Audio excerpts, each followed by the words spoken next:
Well, I finally figured it out. Selber, Barry. I figured it out. It was Alcoa Fantastic Finishes from the 80s. Remember I told you Alcoa, we can't wait for tomorrow. We had some.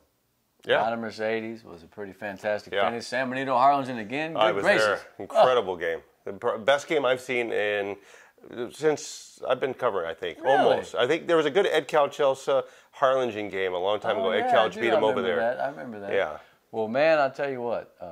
San Benito loves nothing better than to beat Harlingen. Now they've done it twice in a row, or 2 years in a row for the first time in almost a decade. That was an amazing finish.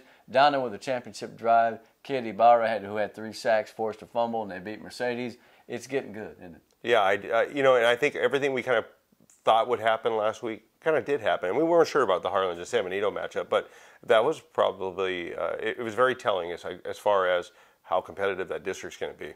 Well, and we have 2 great games down there this week. And bottom line is, even though Hannah may be 0-3, you don't want to play them because you can struggle against them. They're tough. And they'll play anybody tough. It doesn't matter who steps in. Harlingen the week before. That's right. Brownsville Vets. Man, they've had a good season. It may not be over for them yet. Well, let's do our usual song and dance here on the show, and let's start off with 36A, where Memorial is looking pretty high and mighty, as it were. Yeah, and, Trevor's not breaking the 300-yard mark. That's because he only plays the first quarter. Yeah, I mean, really, he is refugio. Right. That's pretty good. Really, I mean, he's with all the scouts in attendance at Stanford, Vanderbilt. I can't remember. I think it's Stanford. I can see the kid in a leather sweater and a little tie with a bow tie, man, going Ivy League on us or what? Yeah, but I mean, he is the best player we have in the Valley right now, and that's the best team in the Valley. I know a lot of people would say Vela, maybe Brownsville Vets, Los Fresnos. Yeah, and I know Coach Littleton thinks that Los Fresnos is a very good team. But hands down, I think Memorial is the best team just because of the weapons that they have. Yeah, it ain't just the kid, but there is the kid too. So until somebody competes with Memorial, I consider them relatively unassailable. Now, we want to go back to our ancient history, though, about 20 minutes ago, and note that the same thing happened last year. So Memorial right now is building that body of work and that resume and getting ready for the playoffs. Yeah, and the one thing that they're doing is, they're using all their weapons. I mean, you're seeing DJ Johnson get into a touchdown man. Him and Elijah Reyna share the nickname. Of course, DJ is a nickname, right? Yeah. Basically. Yeah. But, he's catching. But they have, Pequeño. They've got, Sanchez and Sanchez's brother. They've got some weapons on the outside. They got a lot of players, man. Hey, there's a couple of guys have been coming on, and Monitor did something on these guys. Trey Guerra is the first guy. Number 1, tall, lean guy. He's kind of a character. He's a wild man. He makes a lot of tackles on that team. And the other kid is Jared Latta, 44. He's a middle linebacker. He's a junior. They lost a good one. Lucas Rios, if you remember, 32. This guy stepped in and done a great job. So that defense is slowly getting better. They gave up 10 points to Lincoln, 63-10. It's one of those blowout scores. Yeah. And I was thinking Lincoln might be able to hang with them, but right now Memorial is on a roll, and they're hard to touch, man. Yeah, they are, and they're stretching it out pretty easily in the first half, and then the second half. They're just rolling, man. Yeah. And they're off this week, and then they have McAllen now. McAllen didn't fare so well last week, but they pulled it out, or 2 weeks ago. No, they're gonna have McAllen in 2 weeks. This is 2 weeks, 23rd. Yeah. Okay, October 23rd. So McAllen is living dangerously right now, right? They got beat by La Jolla, and boy, that Rowe game was another fantastic finish. Good gracious, they thought they had him. Here comes Rowe like gangbusters, but McAllen closed him out. 5 touchdowns for McGowan, who people are telling me that McGowan is really, and I've seen him and I agree, he's a rare bird, man. He really is a great running back and a great receiver and everything else. Yeah, he should do it all back. I can only imagine if he wouldn't have spent, and I'm a product of the military. Spending a lot of time overseas, you don't get to experience what it's like to play U.S. sports. Right. You get to, you're playing the foreign sports. You're playing in Germany and stuff like that. And so they have a base team over there. Yeah. Well, it's just not the same as what you get here. Right. And so, Texas. For him, I mean, could you imagine if he was in the system for more than a year? Yeah. But he is the total package as far as if you're looking for an all-purpose weapon, he's that guy. It's funny, though. I mean, I really had not pegged McAllen to be back in that second tier of the pack. But right now it's Memorial and everybody else, like the Seven Dwarves. And that's not trying to pick on them. It's just that Memorial's probably that good. Yeah. But La Jolla, please, people, La Jolla is doing it again. We asked who's going to be the Rivetta of 2015. Looking like La Jolla right now. They're in good shape. Yeah, right now with their win over Palmview last week. And that was one of those ifs because we didn't know how they were going to fare after beating Mackay. Right. Was there going to be a letdown? Them coming back to beat Palmview puts them in the driver's seat for the second spot right now. Got a couple of wins, man. They got to get one more and they'll be in good shape. Young quarterback, Irving Garcia. I love it. Irving Garcia. John Cadena, I understand, was ill. He's a senior. Now they got two good quarterbacks because this Irving kid can play. Yeah. He paced the win. And, and I think, that's the one thing about La Jolla. They've got a great running game. Yeah. And they're not turning the ball over. Yeah. Playing steady football. Yeah. Playing within themselves. You hear that phrase all the time. They're not trying to do too much. They're just gutting it out, playing hard. They don't have a ton of penalties. They don't have a ton of turnovers. And if you hang around and do the right things, let the other team make the mistakes, and then you can be ascendant. It happens all the time. Yeah, I mean, and they're doing everything they have to do to win, and everything they're not making the mistakes to lose. So does that mean that Mission now is the team that they play, the Coyotes or Coyotes? Tomate lechuga cebolla van a ganar La Jolla. That's one of my favorite jingles ever. It always plays well. So that's a good game. That's a big game between rivals. Mission's had a week to rest and plan, and boy, they're going to come after La Jolla, I think. Try to make them make mistakes, because that's the kind of team Mr. Pena has. Yeah, he likes to make you make mistakes, force you. Now, the one thing that Mission does is Mission runs that hybrid. That they go pretty small in behind their line. Right. So a big line. Yeah. So you can see La Jolla load the box. I'm sorry. On offense, they can bring in an extra tight end and really blow them off the line. So that's one thing that Mission has to kind of watch out for this week. It's funny. La Jolla lost a lot of kids from that team last year that was a breakthrough team, but they've got some other kids on defense that's starting to show up, man. So I'm impressed with them. Now they just got to not have a letdown.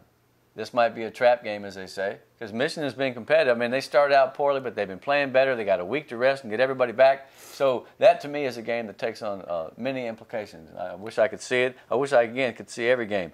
I would like to see Palmview and Rowe, because will the real team, the real version of these two teams stand up this week? Yeah. It's big. And this is for fourth place, really. I mean, you look at it, possibly second, fourth. But I mean, yeah. So anywhere from second to fourth. Yeah. Right now. Mackay looks like they're going to lock up the third spot unless somebody beats La Jolla. Yeah. Mackay's probably going to land in that third spot. All right. So Coming together like Tetris. Yes. Yeah. But right now, you have to figure this game right here is Rowe and Palmview's playoff tiebreaker. You lose this one, and you drop to that third tier, that oh no tier. Yeah. It might still happen. And this really comes down to will Mission upset somebody to kind of make it easier for one of these teams to get in the playoffs? And starting with La Jolla, the Coyotes hope not. Palmview's thing is, they got the running game. They're going to have to diversify, as all teams must. Rowe had some kids out on defense, including Barrera, this guy, Jose, I think it is. Number 8.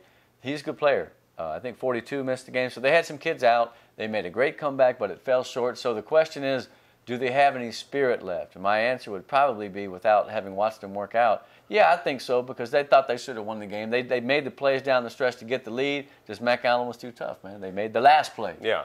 And I think that as long as they don't fall behind. I mean, they've been falling behind and then having to come up with, these miracle finishes. Can they score 20 in the first? Yeah. Can they score 28 in the first?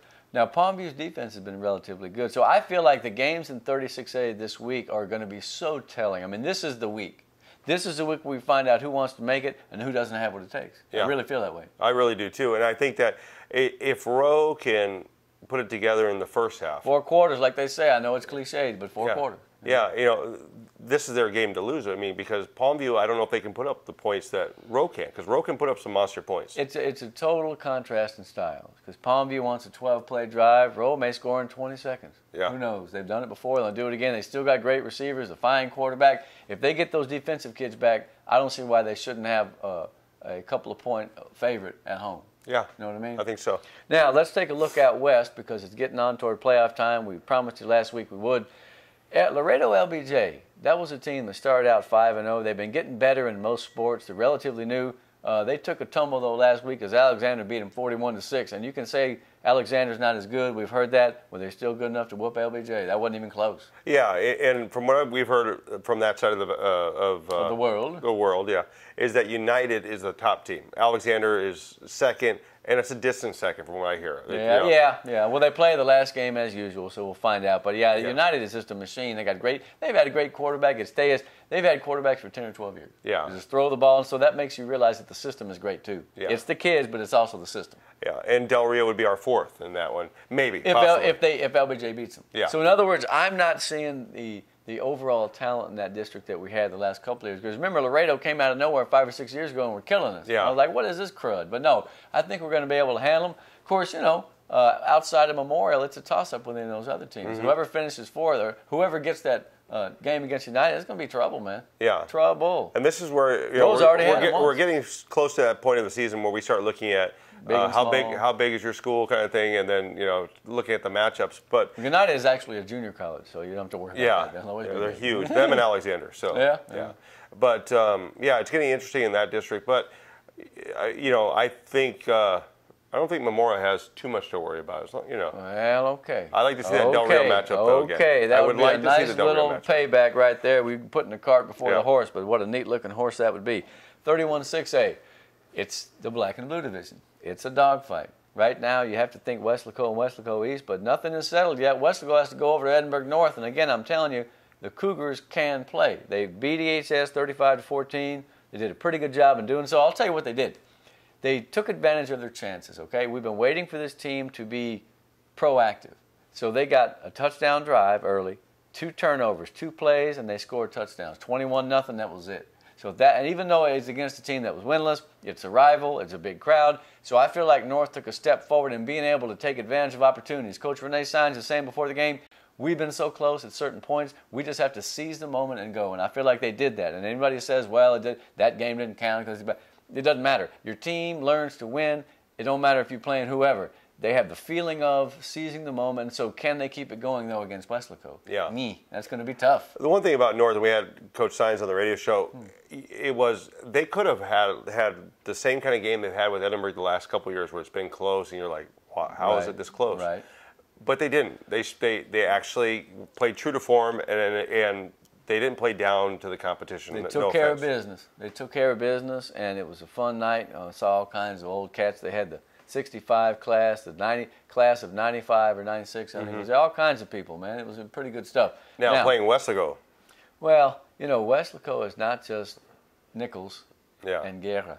They got some players. The more I see of Diego Rodriguez, man, I like that guy, number 2. Yeah. I like that guy a lot. Edward Salinas, I like him a lot. In other words, I wasn't quite sure because they lost some guys. But, no, their defense is pretty strong, man. We're going to see whether Espinoza, who is, really, quite frankly, is a pretty strong-arm quarterback for North. He ran the ball well. He was the leading rusher against Bobcats. He had 2 18-yard runs. I mean, he broke off some runs, swerving, scrambles and whatnot. Yeah. No, and he can throw. He's had some good numbers. He had 2 200-yard passing games, 2 out of the last 3 weeks. So right now, it's a good challenge for North. Can they hang in there against Weslaco at home? Yeah, and that's the hard part is that Weslaco, they're not winning, with a small amount of points. They're putting up 40s. It up. And you know what? They got some underclassmen. Hannah does. Weslaco does. I think Weslaco has 6 guys on defense that are underclassmen, so they're going to be good for some time to come. And of course, Nichols, man. I mean, if you're looking for an MVP candidate, every game the dude comes up with a turnover. He makes a big play. I'm anxious to see him. I'm anxious to see Weslaco, Coach Tony. I mean, it's always fun to see that cat from the old days. I remember when he was at Port Isabel just knocking them dead week after week, man. Those are some magical seasons. 94, let me tell you, that was some kind of something. All right. Now, I'll also Thursday be seeing PSJ North and Economides at Cat Stadium. I'm kind of homebound these days a little bit. I'm going to try to get out and see some 3As and 4As, but you know how it is, man. Hey, I got my bread and butter there. The Jags did not perform well against Weslaco East. They had less than 200 yards. This is a game they need to win at home. Yeah, and PSJ North, since making the change, has been playing very well. They look like a very motivated team. Well, they're re-energized, and that's no knock on anybody. It's just to say that the kids have rallied around the cause, and the coach has done a great job. The staff has. They've won 2 in a row. Since that 56-7 trouncing by Weslaco back on the 25th of September. How did I remember that? But I did. Sometimes, it's amazing. They've come on, and so now that's a great game. Yeah. That to me is like Palmview Road right there because that's an important game. Who wants to charge ahead? Yeah. You know what I mean? I think the Jags have what it takes. They are going to have to be a little bit better on offense, but I think that has something to do with the East defense. That's a very good unit. It really is. It is. I can't quit itching my nose here. I don't know what it is. What do you got in this studio, man? Got some bugs and fleas or something? Correct. Yeah. I think PSG North is. I think if they play the way they've been playing the last couple of weeks, or I guess since the Westerville game, if they play the way they did against Edinburgh North, Brandon Villarreal. Yes, he's tough. I thought it was Jacob Rodriguez. But those rosters over for PSG North are a mismatch, man. We finally figured it out. That kid, man, I'm telling you, he's a tough little guy. We talked about him last week. I think the game's a toss-up. It'll boil down to who plays better on that night, and I'm really looking forward to it. Yeah. All right, let's see. East is off, and they're 3-0, 5-1. Right now, Weslaco East is looking fine. What did Burgett say in the paper? Ciro did Ciro stuff. You know I love that guy. Yeah. He's the coolest, man. He makes a lot of plays. He ain't the only one who does, but gee whiz, man. I mean, when you got a great player, put him everywhere. I wouldn't be surprised if we kicked a few field goals like Andy Lopez at Hannah. All right. So they will play PSG North. So the Raiders got to beat the Jags. Yeah. Because if they do, then they're in position to really get it back into the race by upsetting East. Yeah. I consider that would probably be an upset. Yeah. Right? All right. EHS at PSG Memorial. Neither one of these teams has done much so far in district. I see talent on both sides. Last year, of course, EHS ended up the win against PSG Memorial knocked the Wolverines out of the playoffs, if you recall. So there's paybacks wanting to be had. I felt like I saw improvement from Joaquin Escobar's team. Okay, and here's why. I told you they got down 21-0, but they didn't quit. They stopped North. They had a 67-yard drive. They got a touchdown. Little Ramon Garcia ran around the end and scored. And they then stopped North again and got the ball back at midfield, more or less, and could have gotten to within a touchdown. They didn't, but they played better. They had over 200 yards of offense. They contained North for the most part. I think they had 364.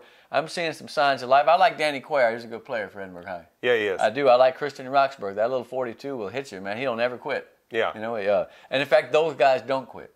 They've got some skilled guys. Galavis came in, the big, tall quarterback in the second half. He was 9 out of 15. I feel like Edinburgh has a chance to win the game. Then I keep thinking to myself, man, Memorial has some athletes, and if they play well for 4 quarters, they're another team that needs 4 quarters. Yeah. If they get 4 quarters, it's going to be tough for the Bobcats. But I was enthused by the effort. They were coaching their butts off. The kids were trying. In fact, it didn't seem like a winless team. They really wanted to come out there and get it to happen, and it just didn't. So what? You know what? You can go 0-10 and still have pride and dignity and play hard. And they've done a good job. Now, a lot of coaches would have brought up, they have a really good freshman squad, and they haven't brought any of those guys up because they've been keeping them together, and it's been good for them because they're building some unity right there with their varsity, and they're building up for the future. And right now they're saying, hey, you know what? Don't matter what's happening now. When we get there, it's going to be different. Yeah. Teams do that, right? You keep them together. They have the spirit, the esprit de corps. You got the camaraderie, and who knows what can happen. Bottom line is, I'm proud of the team for the effort that it gave. Maybe you'll get a win this week, but not at the expense of the Wolverines if they can help it. Because that's a team with great pride. I expect it to be a very physical game. Because when you watch PSG Memorial, you know they will hit from the beginning of the game to the end. So, anybody says, well, those teams are only... Doesn't matter. It's high school football. It's Valley High School football, and each team has something to prove. Yeah. All right, now let me turn the page here, a la Bob Seger, and let's get to the district that has become the darling of the media, and with good reason, because Los Fresnos and Harlingen, what a game. Yes. So, this week. This week. What about it? Yeah. No, it's a great... Harlingen right now, they're reeling from that loss against San Benito. Fit to be tied, though. Yeah. They mad. But here's the thing. It wasn't, and I don't want to make it sound cliche, but I don't think a team lost that game. Cliched. Yeah. But I really do. I think that San Benito won the game. They took it. Yeah. And Harlingen had a chance to win it. 53-yard field goal. And I couldn't tell when I was running the camera if it was good or not. I saw afterwards, I'm like, okay, it was wide left. It reminds me of a game in the 90s. And my buddy Art Galvan is like the biggest Cardinal fan ever. He was a good player, too. He reminded me of Nacho Salceda kicked a field goal against South one year that nobody is still sure whether it was good or bad or no good, but it was good. Good, I tell you, good. Hey, that kid almost made it. Yeah. And if he makes it, they win. Harlingen took advantage of a mistake. A little Salas fumbled a punt, but you know what? He became the hero. I love the stories of redemption. He's the dude that caught the 2-point conversion, and man, gee whiz. Yeah, and and I gotta say that was probably one of the gutsiest calls I've seen a coach make because we've seen it in non-district where a coach will go for 2. And in the Battle of the Arroyo Way. But it's incredible. Increíble. And he didn't second guess himself. No. They lined up. I mean, he called the timeout just in case because just to make sure. Yeah, he wasn't him and hawing about it. Yeah, and then they got it back up to the line and did what they had to do. At that point, it didn't look like it was Harlingen's game until they drove down the field. Well, another championship drive. Yeah. Madrano again on a 4th down and long. That dude is money in the bank, dude. I'm telling you, he's the one that won it last year. 2 crazy endings to those games, 2 years in a row. That's why it's the best rivalry. I don't want to hear no Donna Mercedes, Mike Gonzalez. Come on now. Yeah. But no, and if you think about it, San Benito Donna Westlaco. Yeah, Donna Westlaco. Which is not bad. San Benito the week before lost to Los Fresnos in a very close game. Yeah. And they won this last week. Right.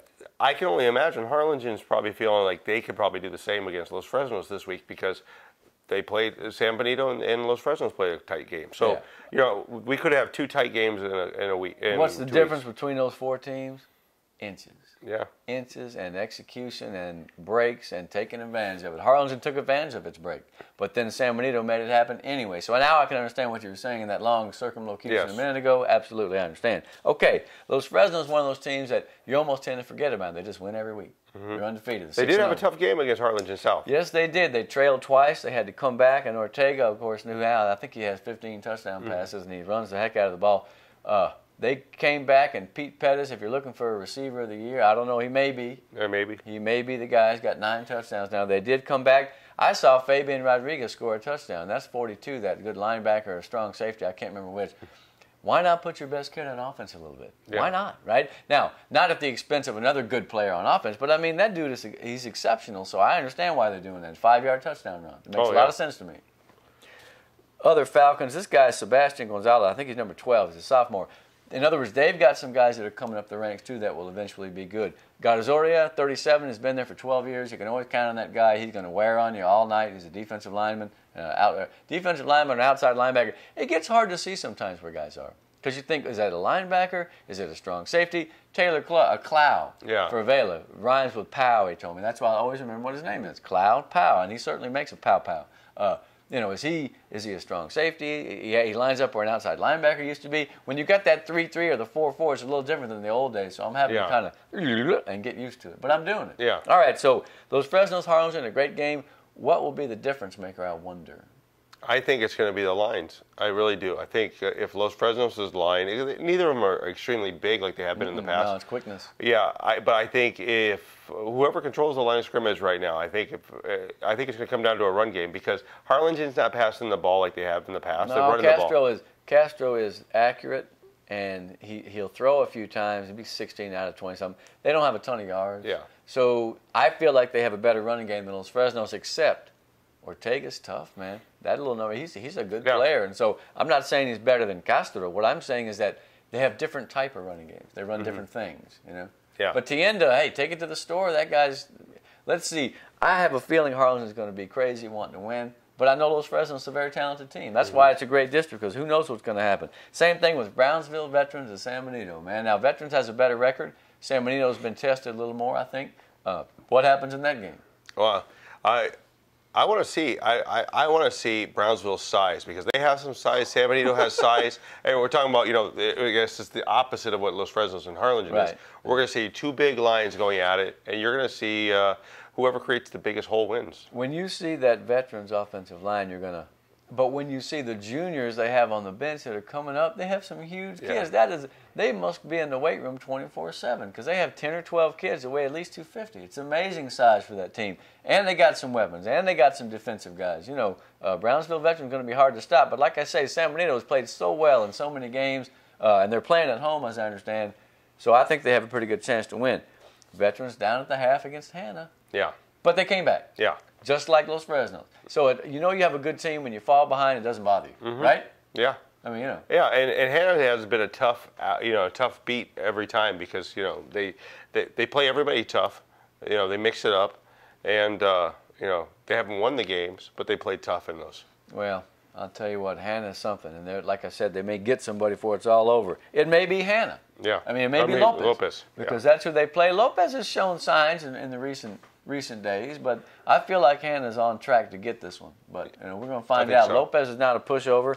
Like I said, the underclassmen on the Hannah team and the way they played this year give me an indication that they may be a contender for years to come. They'd like to have it happen now. If they win, they're 1-3. Now South at 1-2 is at Rivetta. Rivetta, quite frankly, is struggling. South has shown a lot of signs of playing better lately. They got some real weapons, although you tell me that Brandon Villarreal. From what I heard, blew that one. Villarreal got hurt. Yeah, I heard he hurt his hand, so, in the first half against we haven't heard how long or how bad. No, I haven't heard anything yet. Well, they've got another kid that started the season, and he's pretty good. And they still got a ton of receivers. I think Darren Pettit is one of the best all-around players in the Valley. How about this guy? I want to say his name right. Ade Awa. That's a great name. The defensive lineman. Zach Fayed.